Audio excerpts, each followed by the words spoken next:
The United States-backed Israeli war on Gaza is slowly pushing the entire Middle East into a dangerous conflict. As the Israeli Defense Forces struggles with its ground operations against the Hamas movement in Gaza, it continues to receive blows from Hezbollah on the Lebanese front. On November 8th, Hezbollah fighters targeted gatherings of Israeli troops at the Shomerah base and near the Dovev barracks with anti-tank guided missiles, wounding 2 Israeli soldiers. Another attack targeted the Bayad Belida military site.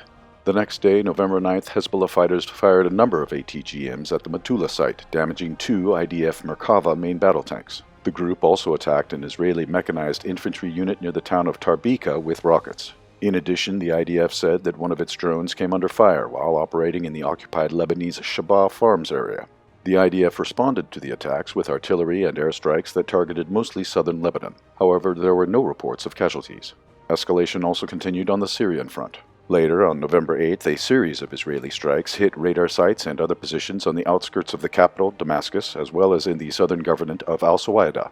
On November 10th, the IDF launched another wave of strikes against Syria in response to a drone attack that targeted Israel's southernmost city of Eilat a day earlier. The IDF didn't clarify if the attack was launched from Syria. The Israeli retaliatory strikes hit targets on the outskirts of the central Syrian city of Homs. Also on November 8th, the U.S. launched strikes against a target linked to Iran's Islamic Revolutionary Guard Corps in the eastern Syrian governorate of Deir ez-Zor in response to recent attacks on its troops in the country and in neighboring Iraq. The strikes failed to deter the Iranian-backed Islamic resistance in Iraq, which has been launching attacks against U.S. bases. More attacks were reported after the strikes.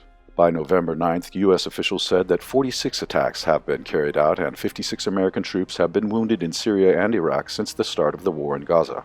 Another escalation was also reported on the Yemeni front.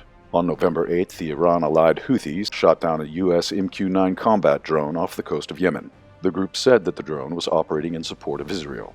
On November 9th, the group launched an attack with ballistic missiles against Eilat city and other areas in southern Israel. The IDF said that a ballistic missile was intercepted with the Arrow air defense system.